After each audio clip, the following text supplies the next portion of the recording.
Selamat malam murid Yesus. Malam hari ini kita masih tetap melanjutkan tema utama kita kan gambar kehendak Allah yang seutuhnya. Kita masuk dalam subtema Adam sebagai keberadaan roh, nanti akan nyambung dosa asal dan dosa perbuatan. Jadi dua subtema ini memang saling berhubungan, saling terkait gitu ya. Kalau kemarin kita mungkin kan ada yang belum, karena ini temanya nyambung, jadi supaya nggak bingung nanti sedikit review ya. Mungkin 5 menit atau 10 menit lah gitu ya.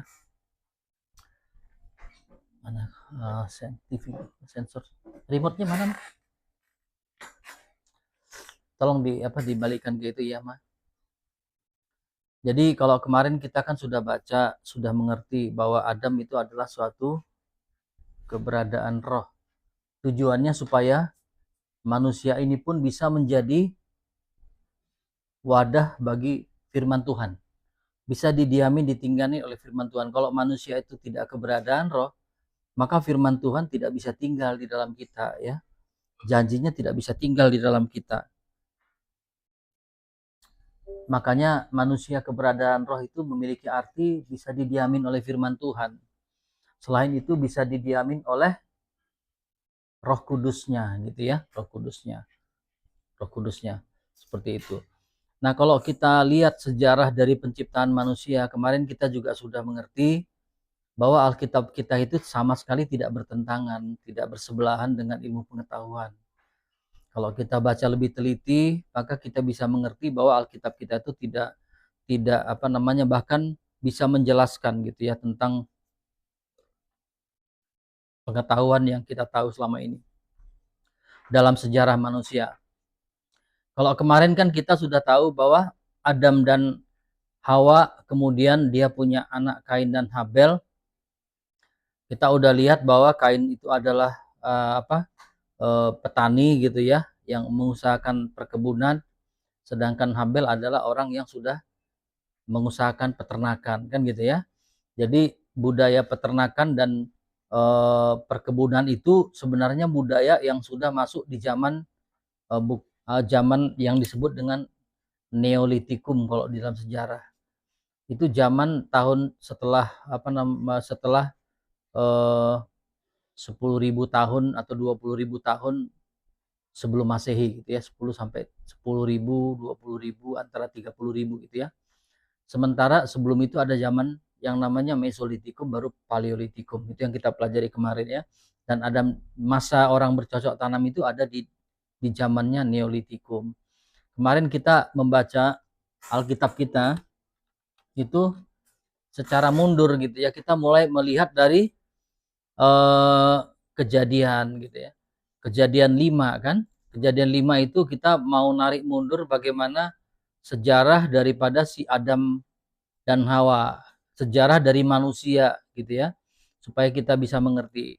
Jadi kalau kita lihat urutannya kemarin, di situ diceritakan inilah daftar keturunan Adam gitu ya, kemudian manusia itu dijadikan oleh Allah, dibuatnya lah dia menurut rupa Allah gitu ya.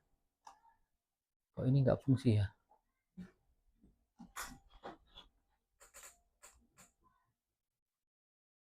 Oke. Laki-laki dan perempuan ya, laki-laki dan perempuan diciptakannya mereka. Sekali lagi ini kan kemarin kita udah tahu bahwa ini pengetahuan ya, pengetahuan, tapi ini tidak punya dampak kepada keselamatan kita. Tapi tahu atau tidak tahu pun kita mengenai informasi ini tidak ada kaitannya dengan keselamatan. Tapi tahu pun kita pengetahuan ini penting untuk kita bisa mengerti gitu loh. Bahwa Allah itu pertama kali di kejadian itu menciptakan mereka laki-laki dan perempuan gitu ya.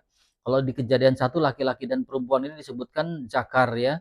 Jadi mengarah kepada jenis kelamin dari animals gitu ya. Kemudian perempuan ini adalah nekeba gitu ya.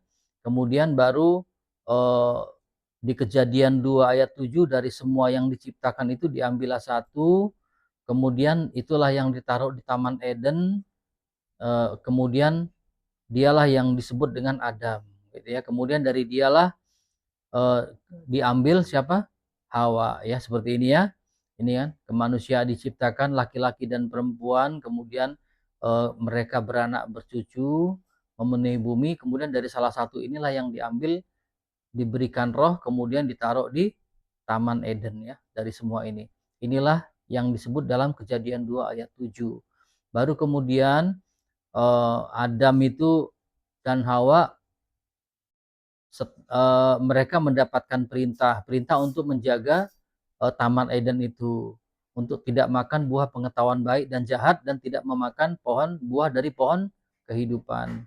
Nah, selama di Taman Eden itulah tugas dan tanggung jawab daripada Adam dan Hawa gitu ya. Nah, kalau Hawa ini kan ditariknya dari Adam, sehingga si Hawa ini pun sebenarnya secara rohani dia adalah roh yang dari Hawa ya. Inilah yang disebut dengan Adam pertama kalau di dalam 1 Korintus. Ini ada Adam yang pertama disebut dalam 1 Korintus ya. Adam pertama itu adalah makhluk yang hidup, roh yang hidup ya. Tapi Adam kedua itu Yesus adalah roh yang menghidupkan ya. Kenapa dia roh menghidupkan? Karena Adam pertama itu sudah mati. Makanya Adam yang kedua itu Yesus menghidupkan gitu. Nah, Tuhan tidak memberikan dua roh ya pada waktu manusia diciptakan di hari pertama ini. Kalau misalnya Tuhan menghembuskan roh kepada Adam dan juga memberikan roh kepada Adam dan kepada Hawa, maka menjadi pertanyaan, kalau seandainya manusia di Kejadian 1 ini adalah sudah keberadaan roh, maka menjadi pertanyaan gitu ya. Kalau dia punya anak ini sumbernya dari roh yang mana gitu, roh yang Adam atau roh yang Adam atau roh yang Hawa gitu ya. Nah, padahal di dalam Maliaki 2 itu dikatakan Allah begitu memiliki banyak sekali roh, tapi mengendaki satu ya dari keturunan itu untuk mendapatkan apa? Keturunan ilahi kan gitu kan. Dari Adam itulah keturunan itu. Baru dari Adam ini ya, Adam yang gambar ini ya, Adam yang ini. Nah, setelah mereka ternyata waktu di Taman Eden si Hawa ini tergoda oleh si iblis kan untuk makan buah pengetahuan yang baik jahat. Karena dia tergoda, iblis menipu dia, kalau dia itu makan itu, maka dia bisa juga jadi Tuhan, dia bilang gitu. Nah, kamu nggak akan mati, katanya. Padahal perintahnya pada waktu kamu makan, kamu akan mati. Tetapi pada waktu dia makan, memang dia tidak mati secara fisik, tapi secara rohaninya mati. Karena dia tidak tahan. Itu sebenarnya sedang menjelaskan hukum yang berlaku ya. Bahwa kalau dilanggar satu perintah saja dalam hukum Taurat, maka upahnya adalah maut, mati gitu ya. Nah, pada waktu mereka makan, ditawarkanlah si Adam untuk makan buah pengetahuan baik dan jahat tadi. Kemudian si Adam dia pun ikut makan, gitu ya, ikut makan. Maka itulah awal mulanya dosa keturunan tadi ya. Kenapa dosanya disebut dosa Adam? Padahal Hawa duluan yang pertama kali berdosa ya. Kenapa nggak disebutkan dosa Hawa? Karena memang secara rohani Hawa itu rohnya berasal dari Adam. Jadi ini adalah roh Adam yang sama. Jadi segala sesuatu yang berasal dari Adam itu adalah keturunan Adam. Makanya disebut dosa keturunan. Makanya karena dosa keturunan itu semua manusia berdosa ya. Kemudian pada waktu mereka berdosa, mereka keluar dari Taman Eden. Mereka beranak ya, si Kain dan Habel. Kain dan Habel ya. Kemudian Habel ini sendiri pada waktu mereka melakukan pengorbanan ya, melakukan korban, melakukan pemberian korban gitu ya. Sebenarnya zaman-zaman manusia memberi korban bakaran itu juga ada di zaman-zaman ini ya. Kalau kita lihat dalam peta sejarah manusia ya. Kalau manusia purba itu dia belum mengenal gitu loh. Masa orang mengenal Allah itu sebenarnya zaman di zamannya si pengenalan akan Allah itu mulai dari zamannya Adam, masa kesadaran akan adanya Allah gitu ya. Sedangkan masa Nuh, disitulah orang mulai memberikan pengorbanan gitu kan. Baru di zaman masa hukum Taurat, disitulah fase di mana orang menerima perintah hukum Taurat gitu ya kalau dibagi. Jadi di zaman masa ini memang zaman orang kesadaran akan Allah. Tetapi zaman sebelum-sebelum ini manusia-manusia purba itu mereka belum menyadari kesadaran akan adanya Allah gitu ya. Makanya mereka tidak memberikan korban-korban. Tetapi di sini mereka sudah mulai memberikan korban-korban bakaran gitu ya. Nah, seperti itu. Nah, tadi kita kembali ke ini ya. Jadi semua yang ada di dalam Adam, nah seperti ilustrasi dalam ikan ini, telur-telur ini adalah semua yang berada di dalam ikan ini. Semua yang berada di dalam Adam ini seperti ilustrasi dari Adam itu sendiri, dan ini adalah segala sesuatu manusia yang ada di dalam Adam itu. Pada waktu induknya mati, maka ini pun akan mati gitu kan. Kan gitu ya. Nah, pada waktu Adam itu berdosa, maka semua keturunannya menjadi berdosa. Pada waktu si Kain membunuh si Habel, Kain ini ketakutan, dia lari ke tanah Nod gitu ya, ke tanah Nod.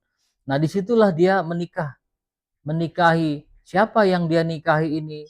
Nah, ternyata setelah kita selidiki adalah anak-anak manusia ini ya, anak-anak manusia yang diciptakan pada pertama itu. Jadi kenapa? Karena pada waktu itu kita baca si Kain ini pada waktu dia membunuh Habel, dia lari. Kemudian dia merasa ketakutan, takut kalau ada yang akan membunuh dia. Itu kan yang diceritakan di dalam kejadian berapa? Kejadian 3, kejadian 4 gitu ya. Gitu kan?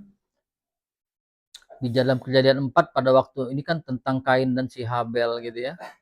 Nah, ya, apabila ya seperti itu ya.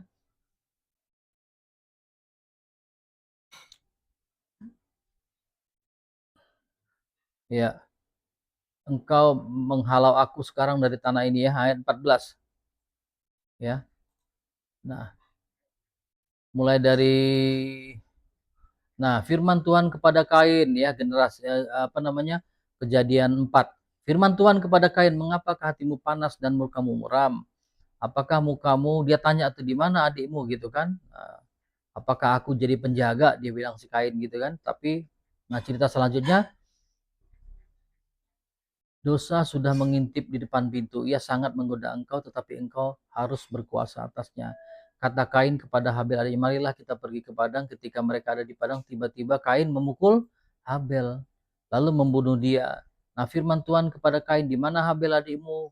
Aku tidak tahu, apakah aku penjaga adikku, dia bilang gitu kan. Apakah yang telah kau perbuat ini? Darah adikmu itu berteriak kepadaku dari tanah. Maka sekarang terkutuklah engkau, terbuang dari tanah yang menghalau engkau. Apabila engkau dan segala macam ini kutuk ya terhadap si Kain. Ya. Terus kata Kain nih, ayat 13 ya, kata Kain kepada Tuhan, hukumanku itu lebih besar daripada yang dapat kutanggung. Engkau menghalau aku sekarang dari tanah ini, dan engkau akan tersembunyi dari hadapanmu, seorang pelarian dan pengembara. Maka barang siapa yang bertemu dengan aku, tentulah akan membunuh aku ya. Jadi pada waktu dia lari, dia sendiri takut. Karena pada waktu dia lari, dalam hukum Taurat itu darah ganti darah gitu ya. Darah ganti darah yang berlaku, terlepas dari yang bunuh siapa gitu. Tapi itulah ukuran yang berlaku di dalam pada saat itu ya. Makanya dia takut nih. Barang siapa yang bertemu dengan aku tentulah akan membunuh aku.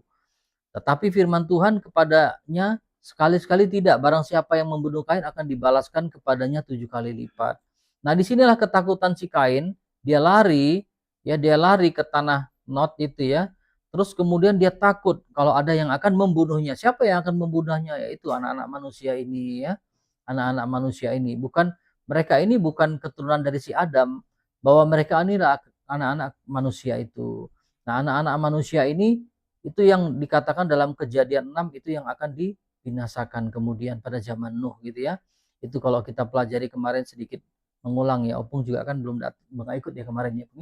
Jadi seperti itu ya. Kita udah cerita itu. Nah, sekarang kita lanjut materinya. Tadi itu sedikit review bagaimana sejarah manusia itu ya. Jadi supaya manusia itu kenapa harus memiliki keberadaan roh? Supaya manusia itu bisa menerima firman yang adalah roh. Gak cuma sekedar bisa menerima firman, tapi juga bisa didiamin oleh roh Allah. Karena dia adalah keberadaan roh gitu ya. Makanya manusia itu ada tubuh, jiwa, dan rohnya. Kalau manusia tidak ada tubuh, jiwa, tidak ada rohnya, maka tidak didiami firman, maka tidak didiamin oleh roh Allah juga ya. Seperti itu. Atau katanya roh kudus gitu ya. Nah, Masuklah kita ke bagian dosa asal dan perbuatan. Jadi di dalam Maleakhi 2 ayat 5, has not the Lord made them one? Dia bilang gitu kan.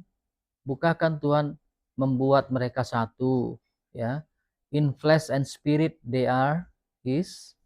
Kenapa satu? Ya, why one? Because he was mencari, ya, keturunan ilahi. Ya, itu kenapa ada satu saja untuk mendapatkan keturunan ilahi. Itulah si Adam. Ya, seperti itu ya. Sebab itu seorang laki-laki akan meninggalkan ayahnya dan ibunya, bersatu dengan istrinya sehingga keduanya menjadi satu daging, ya. Efesus 5 ayat 31, sebab itu laki-laki akan meninggalkan ayahnya dan ibunya dan bersatu dengan istrinya sehingga mereka menjadi satu daging. Nah, mengapa satu roh? Untuk mendapatkan keturunan ilahi. Maka kalau menciptakan laki-laki dan perempuan, kalau diberikan laki-laki dan perempuan itu pada waktu kejadian 1 itu sudah memiliki roh, pada waktu mereka menurunkan anak-anak, roh dari yang mana? Itu kan pertanyaannya. Apakah dari roh bapaknya atau dari roh mamanya yang diturunkan kepada anaknya? Itu seandainya manusia yang di dalam kejadian 1 itu sudah memiliki roh, gitu ya. Tetapi manusia yang pertama di dalam kejadian 1 ayat 26 itu, itulah sebenarnya cikal bakal daripada si Adam. Mereka adalah anak-anak manusia yang belum memiliki roh, belum memiliki keberadaan roh, ya. Jadi itu yang maksudnya. Sehingga menjadi kebingungan pada waktu kalau manusia kejadian 1 itu sudah roh. Tapi karena belum, jadi kita bisa mengerti. Kalau dari perempuan adalah dosa yang bersifat Satan, sedangkan dosa laki-laki adalah dosa karena tidak taat. Ya. Jadi dosa apa namanya? Ini agak rusak memang dia mouse-nya ini. Mah, tukarin mouse-nya mah sama yang punya mouse kamu dong, tukarin ini kayaknya rusak mouse ini. Sama yang di itu. Ya. Ini kan mana tadi? Ini ya. Dosa yang diterima oleh si perempuan itu adalah dosa karena bersifat Satan, ya. Karena Satan yang berdosa, dia bawa dosanya kepada itu. Apa yang dia tawarkan kepada si Hawa? Dosa yang bersifat Satan tadi. Dosa yang bersifat Satan itu adalah dosa ingin menjadi Tuhan, gitu ya. Jadi keinginan dosa Satan itu, ya. Dosa yang bersifat Satan, ingin menjadi Tuhan. Seperti 4 perintah di dalam 10 perintah Taurat. Akulah Tuhan Allahmu, tidak boleh ada Allah lain selain daripada aku, gitu kan? Pertama kan? Nah, Satan pun begitu, dia ingin menjadi Tuhan. Nah, terus yang kedua, jangan membuat bagimu patung yang menyerupai apapun, gitu kan? Untuk menjadi disembah. Nah, Satan itu seperti itu. Selain dia mau jadi Tuhan, dia juga mau jadi yang disembah. Perintah Tuhan yang ketiga apa? Jangan menyebut nama Allah dengan sembarangan. Dia bilang gitu kan? Nah, Satan itu ingin menjadi yang disebut juga, yang dipuji maksudnya, yang dicari-cari orang, yang disembah, menjadi sembahan. Padahal tidak ada nama lain kan, selain daripada nama Allah itu sendiri. Nah, yang keempat, kuduskanlah hari Tuhan. Jadi menjaga kekudusan di hari Tuhan. Nah, si iblis itu dia dosa yang bersifat Satan itu yang 4 itu. 4 dari 10 hukum Taurat itu, yang 4 pertama itulah yang menjadi dosa dari si Satan tadi. Itu yang dibawa kepada si Hawa. Ya, dosa yang bersifat Satan dapat itu kalau katanya gitu ya. Kalau dosa yang bersifat Satan dapat diampuni, maka Satan pun sebenarnya bisa diampuni. Dia bilang gitu kan. Dosa asal itu karena dosa Adam yang tidak taat. Sedangkan dosa Hawa itu dosa karena pribadinya si Hawa. Ya. Coba perhatikan ya. Dosa Adam itu karena dosa asal. Dosa asal itu karena dosa Adam yang tidak taat. Tetapi dosa yang disebabkan oleh Hawa karena dosa pribadinya itu. Ya, jadi ada dua ya. Ini kan itu yang disebut dosa asal itu karena dari Adam. Sedangkan dosa Hawa karena pribadinya, karena perilakunya. Di dalam pribadi ini kan ada perilaku, pikiran, perkataan, kehendak. Jadi keinginan, kayak moral etikanya nih dosa ini. Dosa Hawa ini. Ya. Kalau dosa Adam, dia dapat perintah. Ya kan, dosa Adam itu karena dia tidak taat perintah kan. Dosa kepada Adam itu kamu nggak boleh makan buah pengetahuan baik jahat, kamu nggak boleh juga bahkan buah pohon kehidupan, kan gitu kan? Dan dia tidak taat makan kan? Hawa. Hawa itu dosanya bukan karena dia menerima perintah itu, tapi karena dia mau jadi Tuhan. Itu mirip dengan dosa Satan. Si Hawa itu, kalau si Adam itu bukan karena dosa dia ingin menjadi Tuhan, tapi karena dia tidak taat disuruh makan ini, gitu loh. Ya, itu membuat beda ya, bisa dimengerti ya. Ya, dosanya si Adam ini dosa karena tidak taat, karena firman yang bekerja diberikan kepada dia tidak boleh makan. Kepada si Adam. Tapi dosa si Hawa ini beda. Dosa kepada Hawa ini karena kamu bisa jadi Tuhan, gitu loh. Gitu loh. Nah, kamu pun bisa jadi Tuhan, artinya kamu pun bisa jadi yang disembah. Nah, jadi karena pribadinya si Hawa berdosa, ditipu. Jadi si iblis ini membawa cara berpikirnya dia, karena iblis kan tidak mendapat perintah untuk tidak makan buah pengetahuan baik dan jahat ya. Yang mendapatkan perintah untuk tidak makan buah pengetahuan baik dan jahat itu kan cuma Adam. Ya. Kalau makanya dia nggak boleh makan, begitu makan dia berdosa. Tapi si iblis beda pikirannya, dia pikirannya mau jadi Tuhan. Ya dari awal juga sudah dibilang bahwa dia hendak menyamai yang maha tinggi. Dia mau jadi Tuhan. Dosa sifat itulah yang dia turunkan ke si Hawa. Kamu pun bisa jadi Tuhan. Kamu pun bisa menjadi yang maha tinggi. Kan gitu ya. Itu yang dia tularkan ke si Hawa.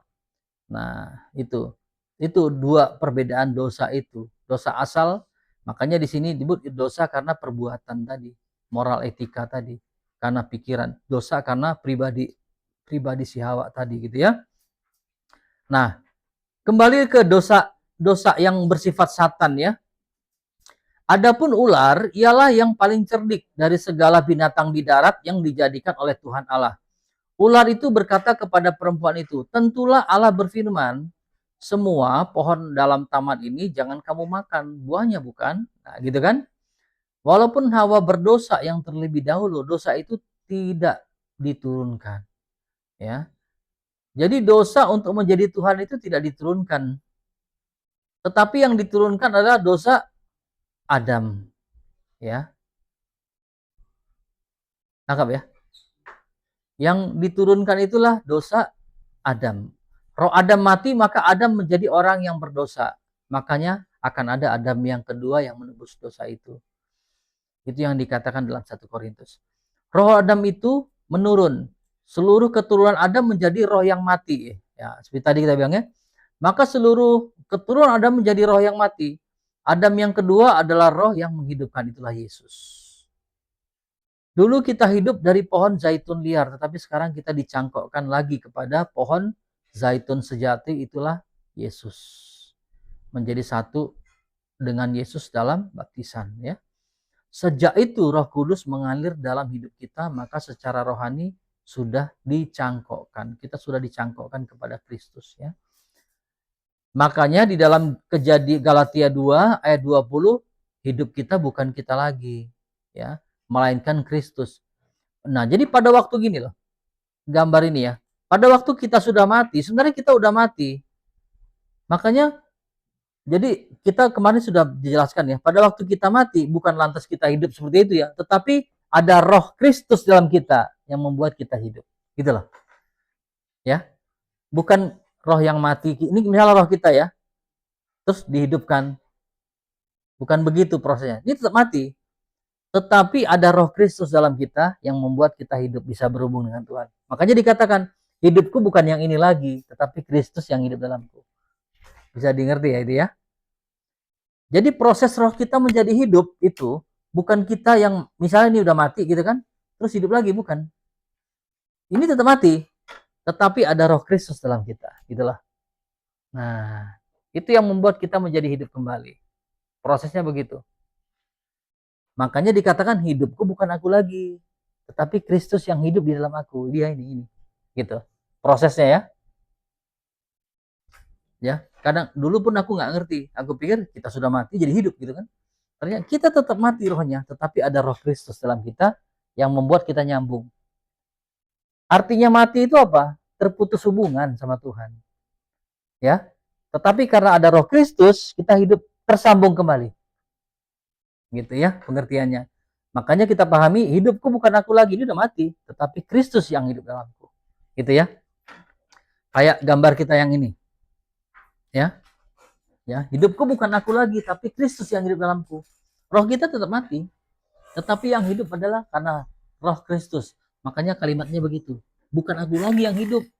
Gitu. Tetapi Roh Kristus yang ada di dalamku, itulah yang membuat aku hidup kembali ya.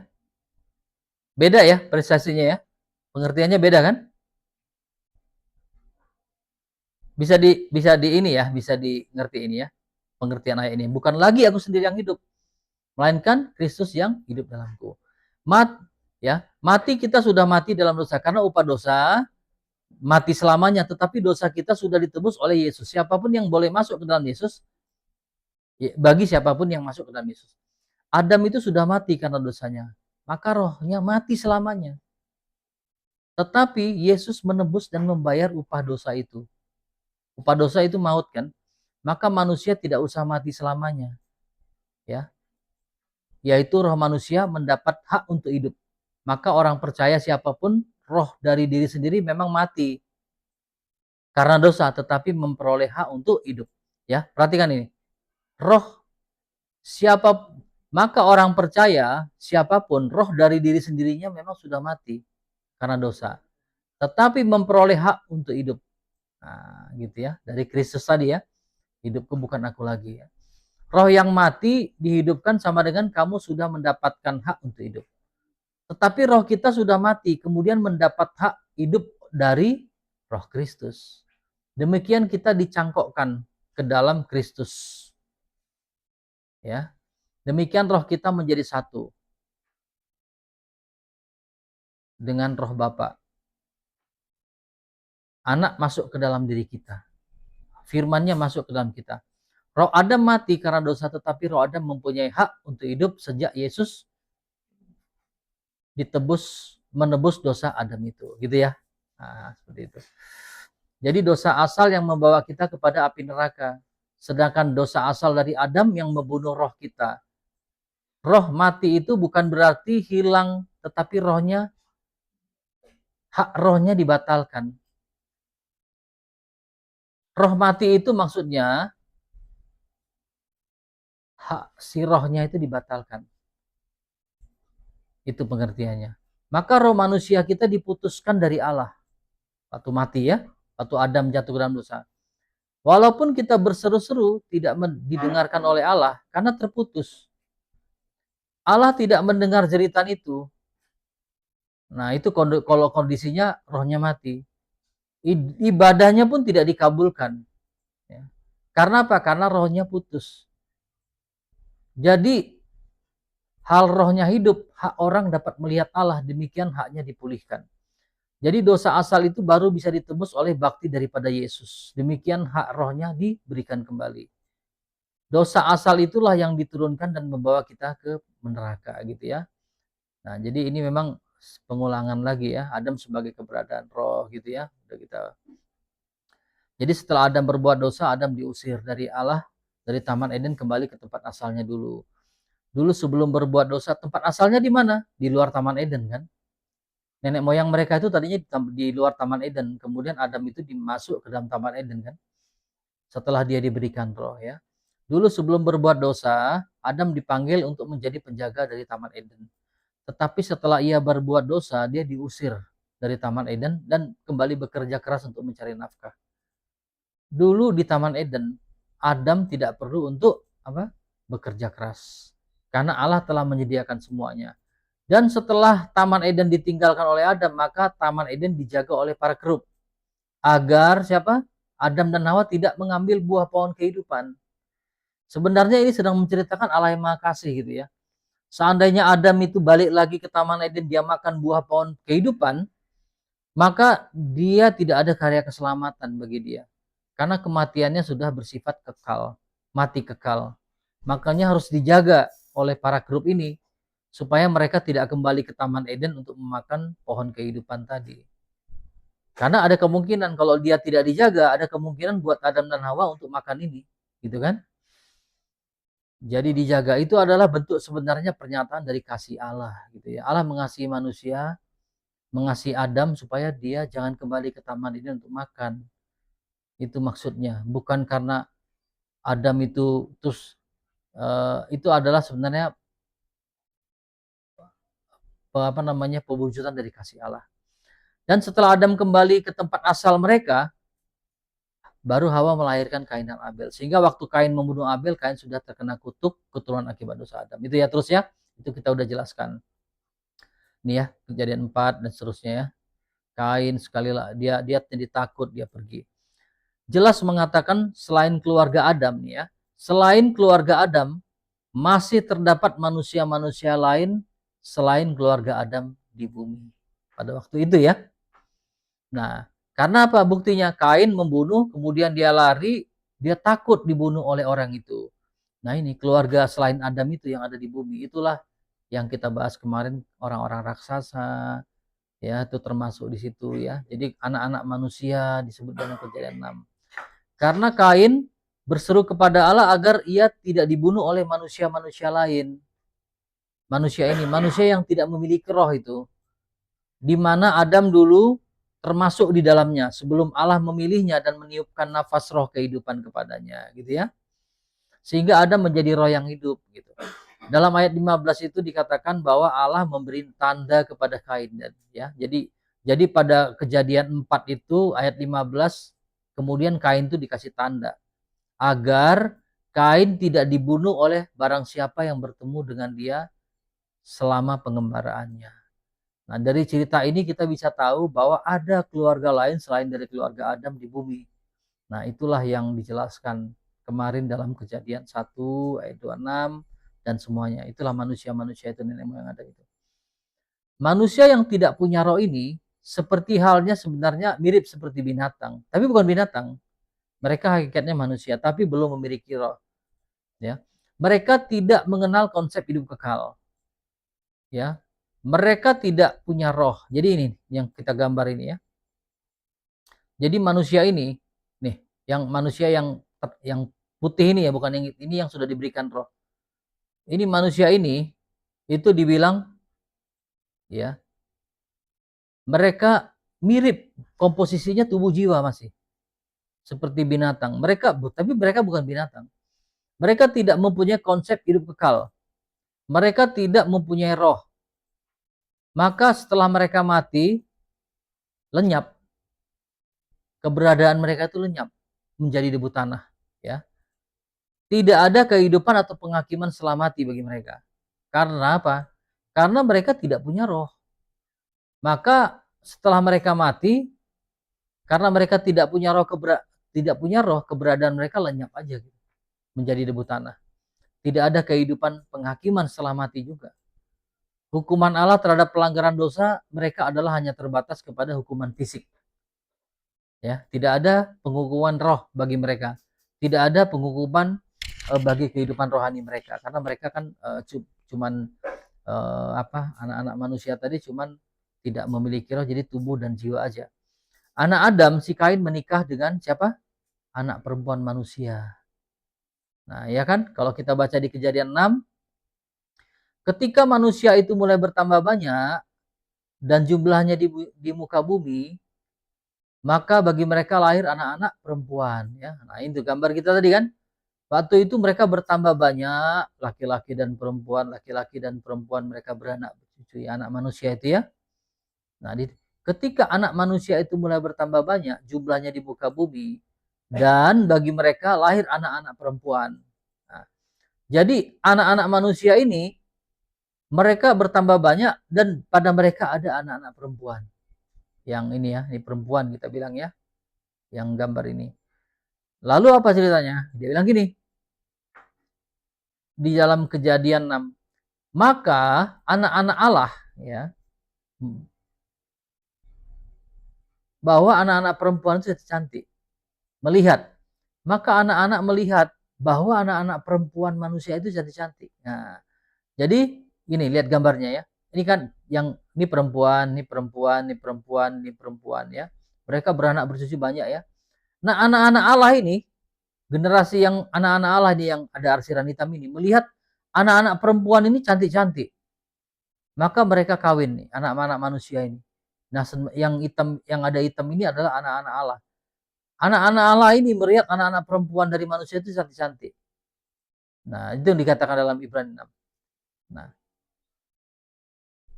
lalu apa? Mereka mengambil istri dari anak perempuan-perempuan itu. Siapa saja yang mereka sukai. Ya, gitu ya. Jadi mereka tuh kawin. Jadi mereka kawin. Pada waktu anak-anak Allah ini kawin dengan anak manusia, maka anak mereka tidak lagi memiliki roh. Ya. Maka dikatakan apa? Pada waktu berfirman Allah, rohku tidak akan selama-lamanya tinggal di dalam manusia. Ya. Perhatikan ini, rohnya tidak akan tinggal lagi. Pada waktu dia kawin nih, melahirkan anak ini, maka rohku tidak tinggal lagi di sini. Maka mereka melahirkan anak-anak manusia juga. Ya. Nah, di situ ya. Tetapi nanti umur manusia itu rohnya hanya berapa? 120 tahun saja.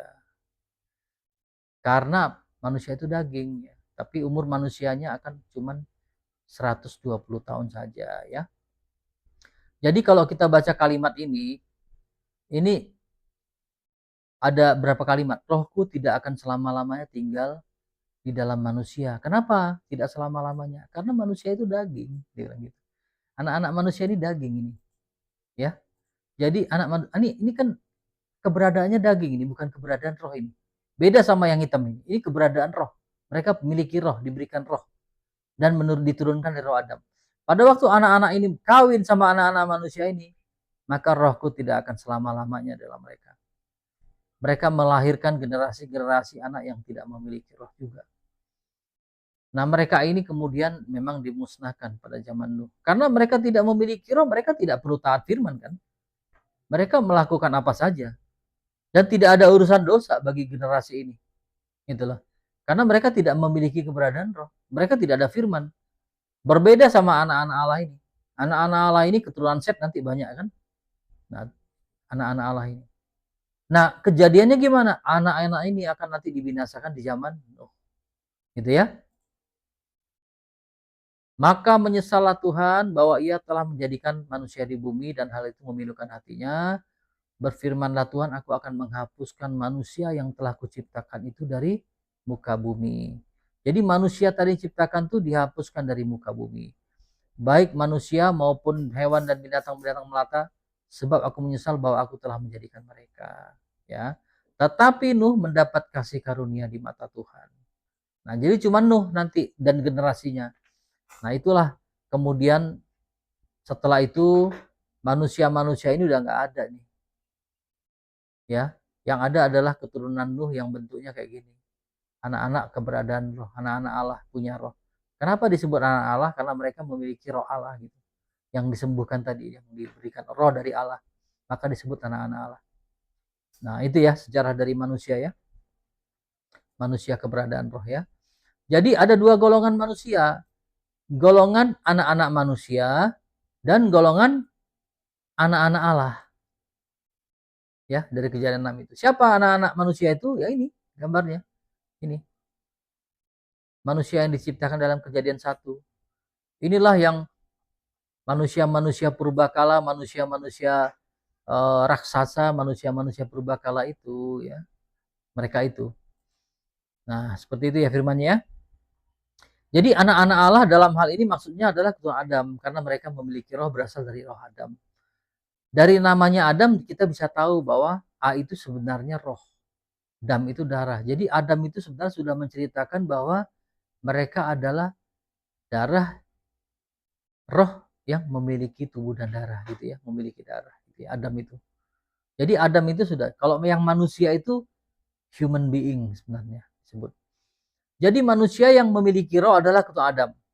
Karena mereka memiliki roh yang berasal dari roh Adam, sedangkan anak-anak manusia ada mengacu kepada anak-anak manusia pada zaman yang tidak memiliki roh. Cara Allah menghapuskan manusia yang tidak mempunyai roh ini adalah melalui air bah. Sehingga manusia ini ditenggelamkan dalam air. Nah, seperti itu ya. Setelah Adam menjadi manusia roh, maka Adam diberi makanan rohani. Yaitu apa? Firman. Jadi setelah manusia itu jadi keberadaan roh, diberi roh, maka dia bisa diberikan firman. Bisa diberikan perintah Allah. Untuk apa? Tidak makan buah pengetahuan baik dan jahat. Kalau yang ini dia nggak menerima perintah untuk makan buah pengetahuan baik dan jahat. Ya, perhatiin ya. Yang ini manusia kejadian 1 ini nggak diberi perintah, dia cuma disuruh beranak cucu aja udah. Ya. Tidak ada urusan dosa dia ini.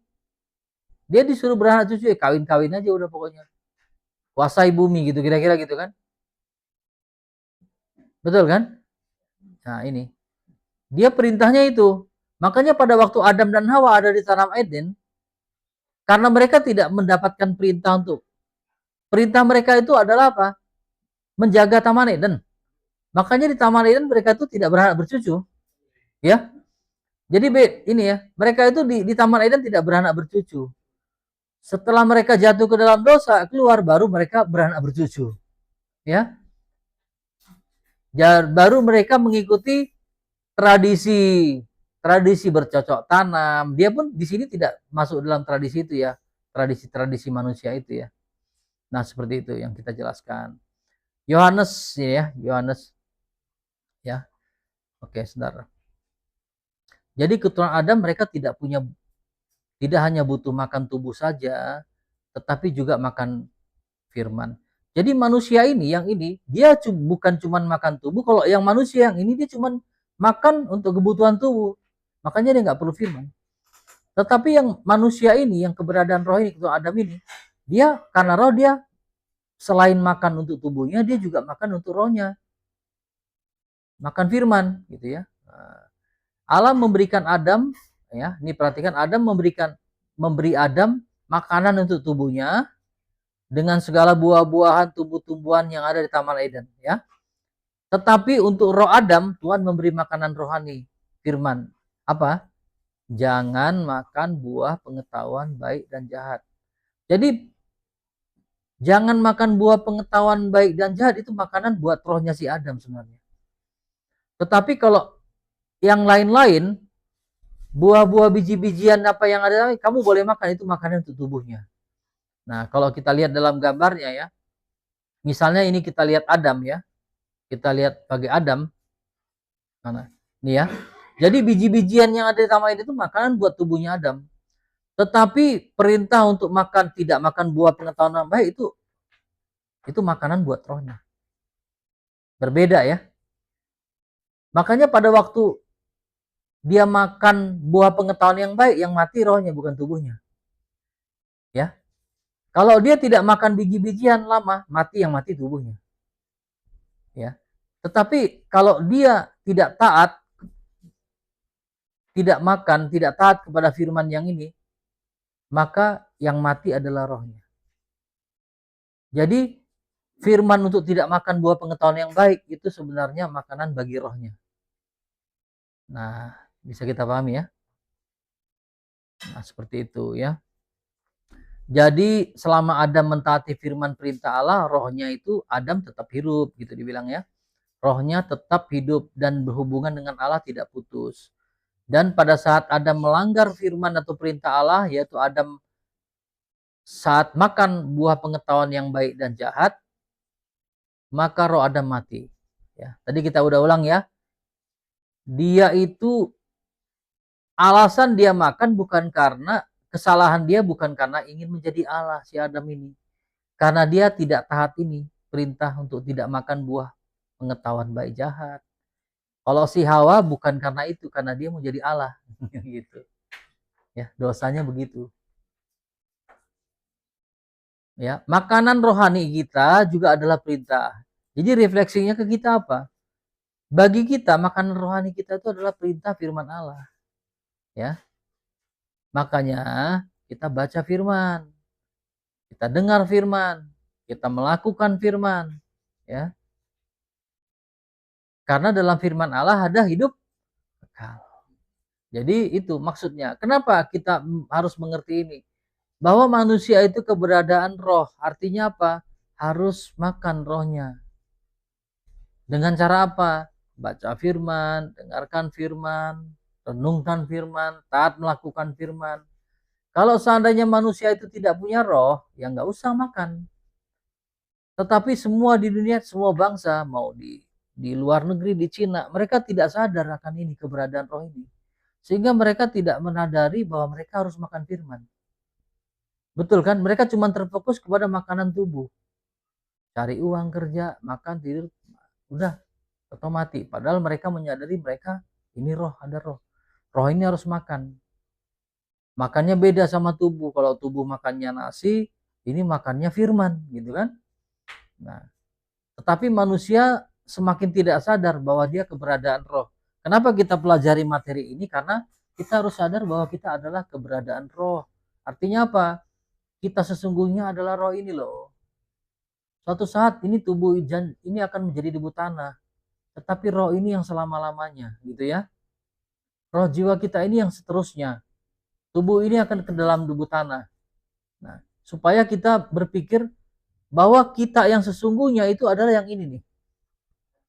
Karena suatu saat pada waktu kita mati terpisah semua, tidak ada lagi yang bisa membedakan tubuhnya Pak Adi, tubuhnya Tae, tubuhnya ini nggak ada, semua terurai sama.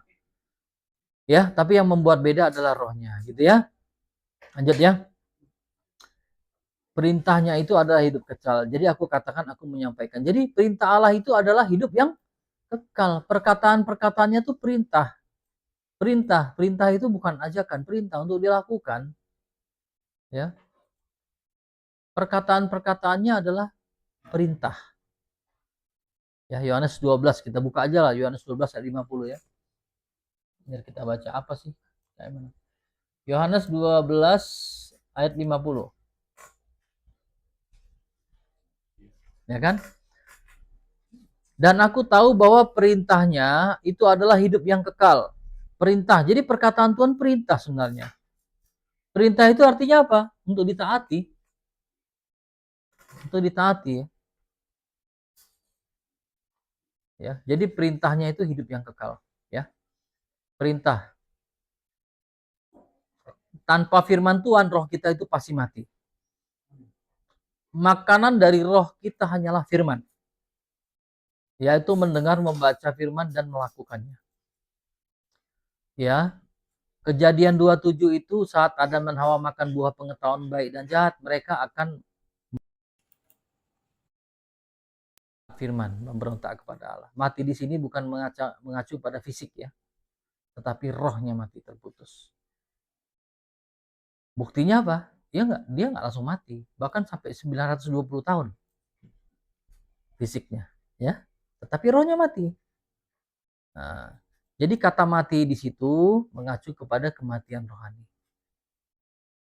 Maksudnya setelah Adam dan Hawa makan buah pengetahuan itu, roh Adam langsung mati dan hubungan dengan Allah terputus ya. Jadi dalam Maliaki itu dijelaskan Allah memiliki satu roh yaitu Adam, supaya melalui keturunan Adam ia akan muncul satu keturunan ilahi yaitu Mesias. Kalau Allah langsung memberikan roh kepada manusia laki-laki dan perempuan, maka bukan satu lagi. Ya. Jadi akan ada dua Mesias. Karena rohnya berbeda kan? Keturunan rohnya berbeda. Bisa dipahami ya? Kalau kejadian satu menjadikan mereka laki-laki dan perempuan, kemudian laki-laki diberi roh Allah, perempuan diberikan roh Allah, maka ada dua roh, roh L dan roh P gitu kan. Roh L laki-laki dan roh perempuan. Gitu kan? Kemudian mereka keturunan, jadilah anak. Ini bingung nih, roh yang mana ini? Roh PL atau bergabung? Ya kan? Nah, bukan begitu ceritanya, ya. Karena Yesus kan cuma satu. Satu, dia bukan, tapi kejadiannya yang sesungguhnya adalah dari Adam, kemudian ditarik Hawa, keturunanlah semua berasal dari roh Adam. Maka Adam cuma satu, roh yang diberikan cuma satu, maka yang datang pun adalah satu. Ya, satu menanggung semua yang ada di dalam Adam ini. Satu, satu untuk menanggung satu. Jadi seperti itu. Kalau misalnya Allah memberikan roh kepada Hawa, kemudian memberikan perempuan dan laki-laki di awal, maka ada Mesias 1, Mesias 2 untuk menebus itu gitu ya. Tetapi tidak gitu ceritanya. Adam yang pertama adalah roh yang hidup, sedangkan ini roh yang menghidupkan. Jadi Efesus 2, kamu dahulu sudah mati karena pelanggaran dosamu. Kamu hidup di dalamnya karena kamu mengikuti jalan dunia ini. Karena kamu mentaati penguasa kerajaan angkasa, yaitu roh yang sedang bekerja di antara orang-orang durhaka, dikatakan gitu ya. Dikatakan bahwa sebelum kita percaya kepada Yesus dan menjadi lahir baru, roh kita memang mati. Pada waktu kita mati, kita kan nggak terhubung sama Tuhan gitu ya. Maka hubungannya dengan ini. Kan pada waktu mati, ini roh kita mati ya, coba lihat. Nah, pada waktu mati dia putus nih hubungannya kan? Putus kan? Maka dia terhubung dengan ini. Makanya manusia pada waktu rohnya mati, dia terhubung dengan ini. Makanya disebutkan dalam ayatnya tadi. Ya, ini kan? Mana tadi? Ini kan? Kamu hidup di dalamnya karena kamu mengikuti jalan dunia ini. Karena kamu menjadi mentaati penguasa kerajaan angkasa, yaitu roh yang sedang bekerja di antara orang-orang durhaka. Jadi sebelum kita percaya kepada Yesus menjadi lahir baru, roh kita memang mati karena dosa nenek moyang Adam. Dan karena roh kita mati, maka kehidupan kita menurut hawa nafsu dan gaya hidup duniawi. Perzinahan, pesta pora, pembunuhan, pencurian, dukun, ya. Manusia melakukan perbuatan-perbuatan yang jahat, yang tidak kudus karena mengikuti apa? Penguasa kerajaan angkasa udara ini. Gitu. Putus kan jadi ikut. Nah, yang ya pada waktu putus kan dia terhubung sama ini. Yang ditawarkan apa? Perzinahan, pembunuhan, pencurian. Karena mentaati ini dia terputus dengan Allah kan. Nah, pengertian kata orang durhaka dalam bahasa asli ada orang tidak mentaati firman Allah, atau orang yang memberontak kepada Allah, ada orang dikuasai oleh penguasa di udara. Menjadi kehidupan dengan jalan menurut hawa nafsu dan keinginan daging ya. Ya, kalau Efesus 2:3, penguasa di udara itu adalah iblis dan malaikat-malaikat yang jatuh. Sepertiga malaikat itu ya. Orang-orang ini akan lebih menuruti hawa nafsu dan keinginan daging daripada menuruti firman. Inilah cara ciri-ciri dari orang yang dikuasai oleh iblis. Mereka itu lebih menuruti nafsu dan keinginan dagingnya. Jadi kalau roh manusia mati, maka kehidupan akan dikuasai oleh nafsu dan keinginan daging. Nah, tetapi kalau rohnya dibangkitkan atau dipulihkan oleh Yesus, oleh Roh Kudus gitu ya, maka keinginan roh itu mengambil alih keinginan daging tadi. Jadi diambil alih, makanya hidupnya bukan aku lagi kan, tapi Kristus yang hidup dalamku kan. Itu yang kita cerita tadi kan. Sehingga apa? Sehingga dipimpin oleh roh. Karena kita itu harus dipenuhi oleh Roh Kudus agar kita hidup selalu dituntun dikuasai oleh roh. Sehingga kita tidak menuruti hawa nafsu lagi dan keinginan daging. Karena firman Tuhan adalah hidup